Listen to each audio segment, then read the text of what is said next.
मेरे साथ बोलिए, भारत माता की। क्यों भाई, उदयपुर वालों की, मेवाड़ वालों की आवाज को क्या हो गया? ऐसी आवाज नहीं चलेगी।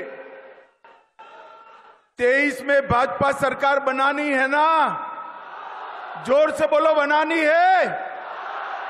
24 में मोदी जी को तीसरी बार प्रधानमंत्री बनाना है। तो मेरे साथ दोनों हाथ उठाइए, संपूर्ण विजय के संकल्प की मुट्ठी भींचिए और प्रचंड आवाज से बोले, भारत माता की, भारत माता की, भारत माता की।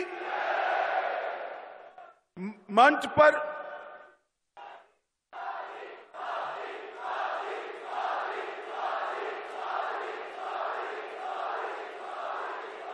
बोलो वंदे वंदे। मंच पर उपस्थित श्रीमान सीपी जोशी, प्रदेश भारतीय जनता पार्टी के अध्यक्ष महोदय, राजस्थान की पूर्व मुख्यमंत्री, जिन्होंने राजस्थान के विकास में एक नई राह बनाने का काम किया है, भाजपा की राष्ट्रीय उपाध्यक्ष श्रीमती वसुंधरा राजे जी, मोदी जी की मंत्रिपरिषद में मेरे साथी भाई गजेंद्र सिंह जी, भाजपा के प्रभारी श्रीमान अरुण सिंह जी, राजस्थान विधानसभा में नेता प्रतिपक्ष श्रीमान राजेंद्र राठौड़ जी, भाजपा के उपनेता श्रीमान सतीश पुनिया जी, बहन विजया राहतकर जी, श्री अरुण चतुर्वेदी जी, अर्जुन मीणा जी, सांसद कनकमल कटारा जी, श्रीमती दिया कुमारी जी, हमारे संगठन मंत्री चंद्रशेखर जी, और आज भक्ति और शक्ति की इस वीर भूमि पर आए हुए मेरे प्यारे भाइयों बहनों, माताओं और मेरे जिगर के टुकड़े जैसे युवा मित्रों,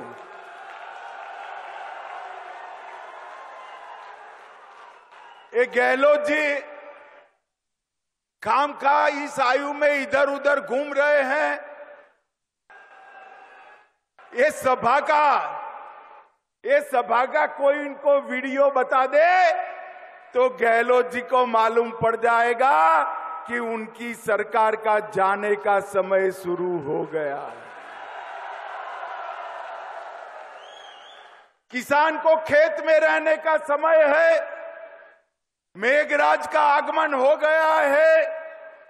मेरे आदिवासी भाइयों बहनों को भी खेत खलियान में, छोटे छोटे खेतों में काम है, फिर भी आज जो नजारा मेवाड़ की धरती पर मेरे सामने है वो बताता है 23 और 24 दोनों में पूर्ण बहुमत के साथ भारतीय जनता पार्टी की सरकार बनने जा रही है। माताओं, भाइयों, बहनों, मैं सबसे पहले भगवान एकलिंग जी को प्रणाम करना चाहता हूं। नाथद्वारा में विराजमान ठाकुर जी को भी प्रणाम कर मेरी श्रद्धा व्यक्त करता हूं। जगदीश मंदिर, महालक्ष्मी मंदिर, करणी माता मंदिर और मां अंबा के मंदिर को भी प्रणाम करता हूं। आज मैं जब यहां आया हूं तब सबसे पहले हिंदुओं के सूर्य और जिन्होंने स्वधर्म, स्वदेश और स्वभाषा के लिए रान रान पान पान जंगलों में घूमना पसंद किया मगर मुगलों के सामने सर नहीं झुकाया, वो वीर सपूत महाराणा प्रताप को मैं प्रणाम करना चाहता हूं। इसी के साथ मुझे बड़ा आनंद आया कि मंच पर मुझे राणा पुंजा भील की भी मूर्ति, जाजल्यमान मूर्ति दी गई। उनकी वीरता को भी मैं प्रणाम करना चाहता हूं। मित्रों, ये भूमि त्याग, बलिदान और भक्ति की भूमि है। ये भूमि भारतीय जनता पार्टी का गढ़ है और ये भूमि से ही राजस्थान में भारतीय जनता पार्टी की विजय पताका यहां से ही निकलती है। और इस बार भी आज मैं मेवाड़ की इस पवित्र धरती पर बोलकर जाता हूं। गहलोत जी सुन लेना, 23 में राजस्थान बीजेपी विजय के सारे रिकॉर्ड तोड़कर प्रचंड बहुमत के साथ सरकार बनाने वाली है। भाइयों और बहनों, मेरे युवा साथियों, मैं मोदी जी के 9 साल पूरे होने पर भारतीय जनता पार्टी ने देश भर में जो धन्यवाद यात्राएं चालू की है, इसके तहत आज मैं मेवाड़ की वीर भूमि पर आया हूं। ये मेरा 15वां राज्य है। मैं देश भर में घूमकर आया और देश भर में मोदी जी के लिए जो समर्थन देखा है, ये निश्चित है कि 2024 में फिर से 300 सीटों के साथ नरेंद्र मोदी जी प्रधानमंत्री बनने जा रहे हैं।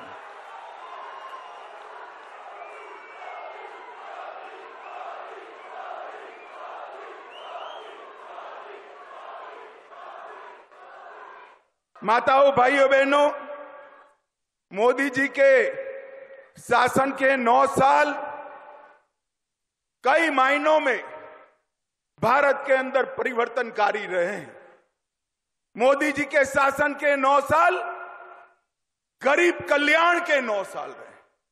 मोदी जी ने कहा था 2014 में जब संसद में पहली बार पहुंचे, उन्होंने संसद की भूमि को माथे पर लगाकर कहा था, ये सरकार गरीबों की, दलितों की, आदिवासियों की, पिछड़ों की सरकार है। और 9 साल में इन्होंने इसके लिए ढेर सारे काम किए हैं। मित्रों, मोदी जी के नेतृत्व में ये 9 साल में देश के करोड़ों किसानों को पहली बार 6,000 रुपया प्रति साल मिला है। और अपने राजस्थान में 80 लाख किसानों को अब तक 16,000 करोड़ रुपया सीधा बैंक अकाउंट में ट्रांसफर करने का काम हमारे नरेंद्र मोदी जी ने किया है। जल जीवन मिशन की तरह हमारे गजेंद्र सिंह जी देखते हैं यहां बैठे, जल जीवन मिशन के तहत हर गरीब के घर में नल से जल पहुंचाने का काम मोदी जी ने चालू किया है। और राजस्थान में 43 लाख परिवारों को अपने घर में शुद्ध पानी पीने का पहुंचाने का काम किया है। मित्रों, राजस्थान में 86 लाख शौचालय बनाए, 1 करोड़ कार्ड को 4.2 करोड़ लोगों को 3 साल से मुफ्त में प्रति व्यक्ति प्रति माह अनाज देने का काम ये भारतीय जनता पार्टी की सरकार कर रही है।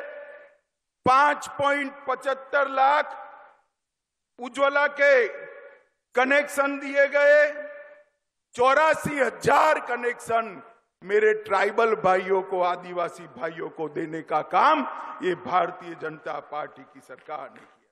18 लाख लोगों को खुद का घर देने का काम ये भारतीय जनता पार्टी की सरकार ने किया है।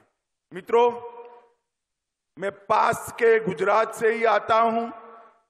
यहां बहुत बड़ा जनजाति समुदाय है, आदिवासी समुदाय है। मेवाड़ के राणाओं ने जो लड़ाई लड़ी, इसके साथ मेरे आदिवासी भील भाई कंधे से कंधा लड़ाकर मुगलों के सामने लड़ने का काम आदिवासियों ने किया है। और स्वतंत्रता संग्राम में ढेर सारे गौरवमय प्रकरण मेरे आदिवासी भाइयों के नाम पर लिखे हैं। मोदी जी ने भगवान बिरसा मुंडा को, उनकी जयंती को जनजाति गौरव दिन के रूप में स्थापित कर देश भर के आदिवासियों का सम्मान करने का काम किया है।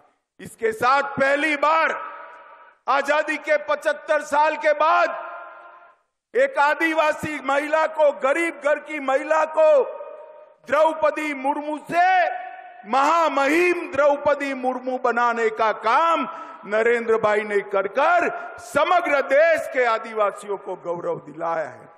पहले गहलोत जी सुन लीजिएगा, 10 साल आपकी सरकार चली सोनिया मनमोहन की, सिर्फ 90 एकलव्य विद्यालय थे। ये आदिवासी बच्चों को पढ़ाने के लिए 14 से 24-22 में 500 से ज्यादा एकलव्य विद्यालय भारतीय जनता पार्टी की सरकार ने बनाए। 40,000 से ज्यादा शिक्षक भर्ती किए, 30 लाख से ज्यादा विद्यार्थियों को छात्रवृत्ति दी और जनजातीय मंत्रालय का बजट जो पहले 1,000-1,500 करोड़ था, मोदी जी ने बढ़ाकर 15,000 करोड़ करने का काम किया है। सबसे पहले अटल जी ने ही जनजाति आयोग की गठन किया था और हमारे भैरव सिंह जी ने जनजातियों के आरक्षण में वृद्धि करने का काम किया है और मोदी जी ने 10 आदिवासी जन आयोगों के संग्रहालय बनाने का काम किया है। मित्रों, इन मोदी जी के 9 साल गरीब कल्याण के 9 साल रहे। ये मोदी जी के 9 साल भारत गौरव के 9 साल रहे हैं। ये 9 साल के अंदर समग्र विश्व में भारत की विजय पताका फहराने का काम हमारे नरेंद्र मोदी जी ने किया है। मोदी जी G7 में गए थे, अभी अमेरिका गए, ढेर सारे राष्ट्राध्यक्ष ने G7 में कोई अपॉइंटमेंट मांगता था, कोई हस्ताक्षर मांगता था। अफ्रीका में किसी ने मोदी जी के पैर छू लिए और जहां पर गए वहां मोदी मोदी मोदी मोदी के नारे लगे। मित्रों, मोदी जी को ये जो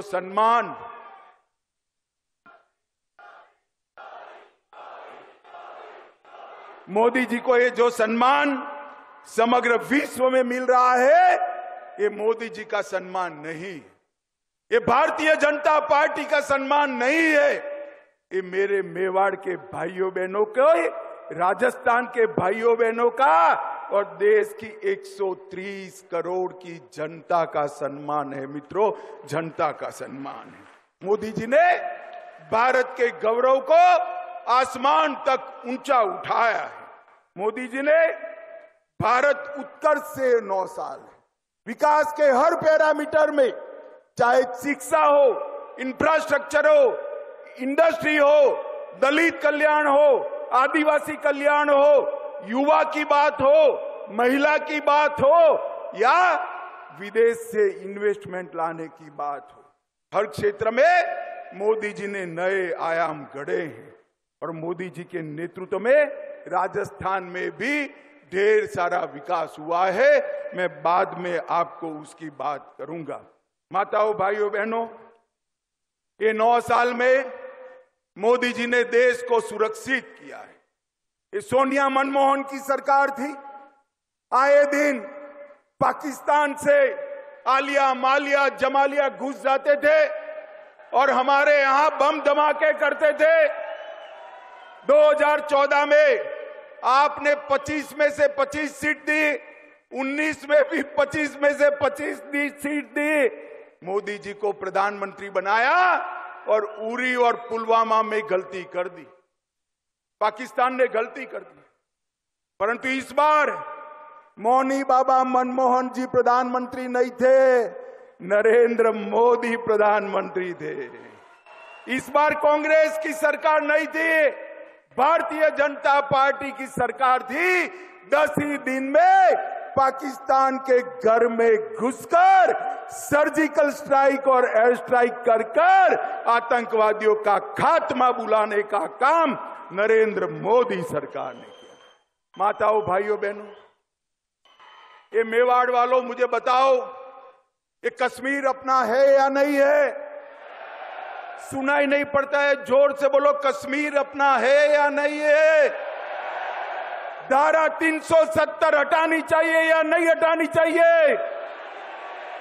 ये कांग्रेस, सपा, ममता, स्टालिन जी, जदयू सारे इकट्ठा होकर काऊ काऊ काऊ काऊ काऊ काऊ करते। 19 में फिर से आपने 25 में से 25 सीटें दी, मोदी जी को प्रधानमंत्री बनाया। मोदी जी ने एक ही झटके में धारा 370 को 5 अगस्त 2019 को समाप्त कर। और राहुल बाबा कहते थे कि धारा 370 मत हटाओ वरना खून की नदियां बह जाएगी। अरे राहुल बाबा, किस जमाने की बात करते हो? खून की नदियां छोड़ो, किसी की कंकर चलाने की हिम्मत नहीं हुई है, कंकर चलाने की। ये 9 साल में मोदी जी ने देश को सुरक्षित करने का काम किया है। 9 साल में मोदी जी ने देश को विकसित करने का काम किया है। और मित्रों, मैं आपको बताता हूं, अभी अभी सारा विपक्ष के नेता पटना में इकट्ठा हुए, एक बड़े मंच पर प्रेस कॉन्फ्रेंस की। सारे लोग, मैंने भी प्रेस कॉन्फ्रेंस देखी, मैं भी बहुत साल से राजनीति में हूं। मैंने सोचा भला ये कौन लोग इकट्ठा हुए? 21 पार्टी के लोग थे। कितनी पार्टी के? जोर से बोलो, कितनी पार्टी के?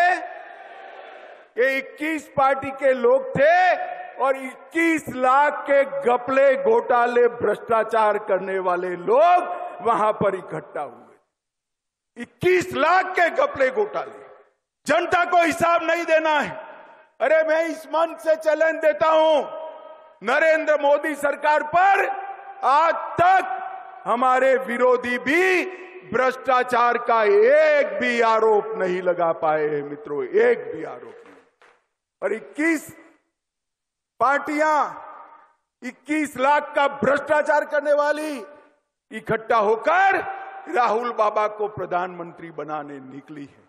राहुल बाबा अगर फिर से प्रधानमंत्री बनते हैं तो एक घपले, घोटाले, भ्रष्टाचार भारत की नियति बन जाएगी। और मोदी जी फिर से प्रधानमंत्री बनते हैं तो ये भ्रष्टाचार करने वाले जेल की सलाखों के पीछे जाएंगे। मुझे बताओ भाई, राहुल बाबा को प्रधानमंत्री बनाना चाहिए या मोदी जी को? जोर से बोलो, किसको बनाना चाहिए?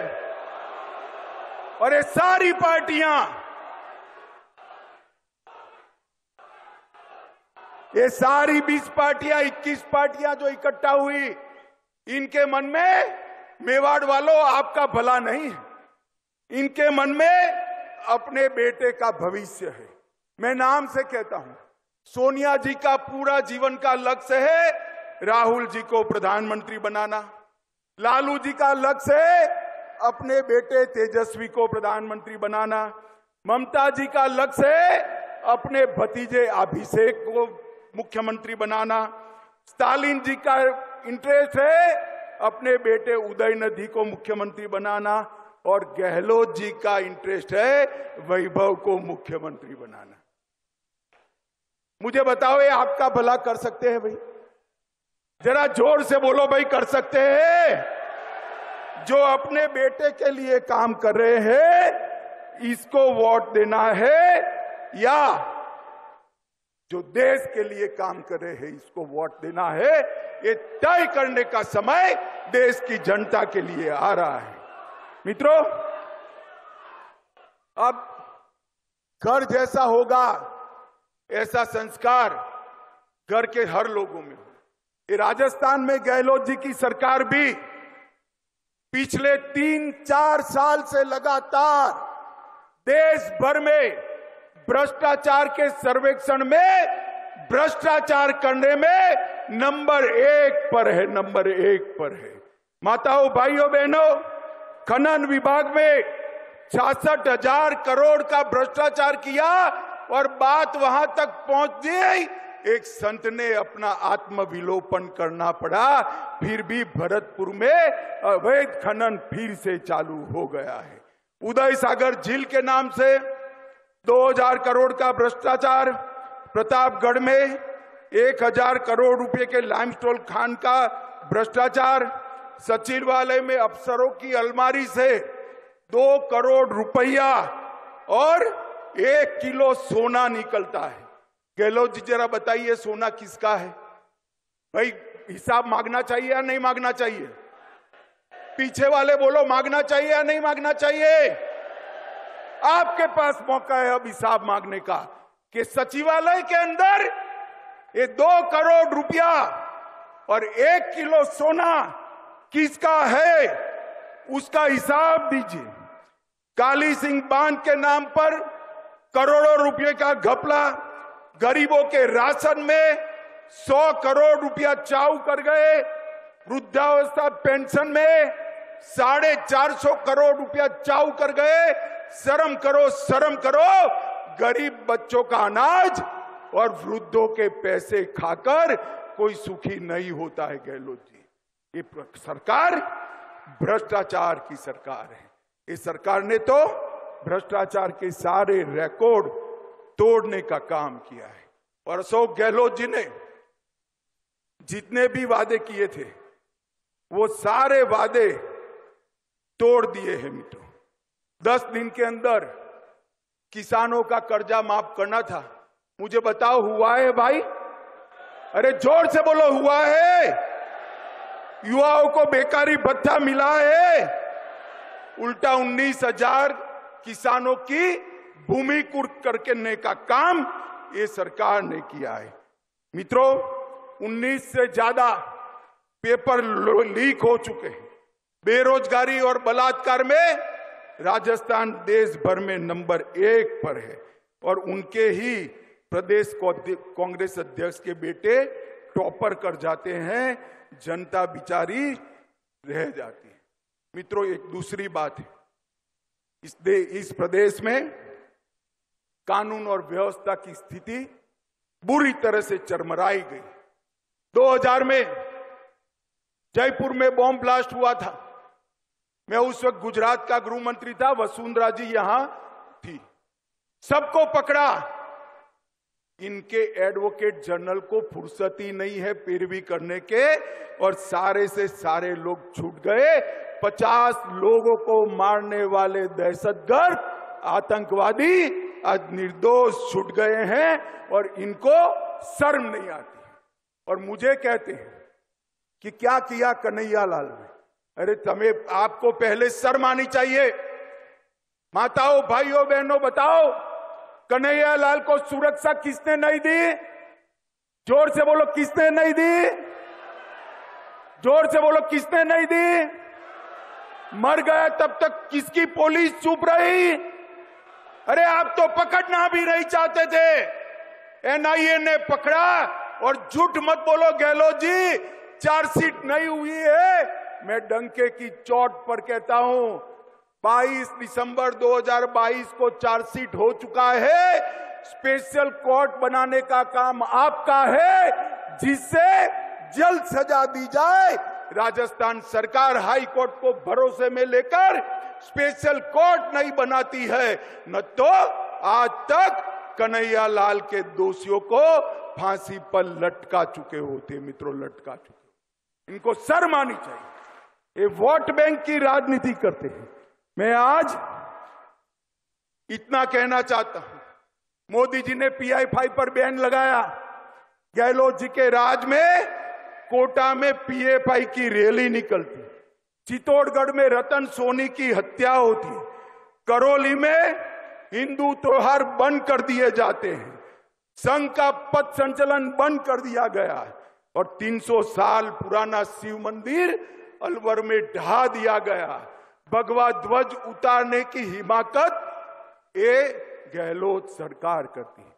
मैं आज पूछना चाहता हूं, आजादी के इतने सालों के बाद भी वोट बैंक की लालच में संविधान को साइड पर रखकर जिस प्रकार से बहुमत समाज के साथ अन्याय और अत्याचार हो रहे हैं, मैं आपको कहने आया हूं मित्रों, ये वोट बैंक की राजनीति करने वाले ही कर सकते हैं। Bharatiya Janata party vote bank की राजनीति नहीं करती है।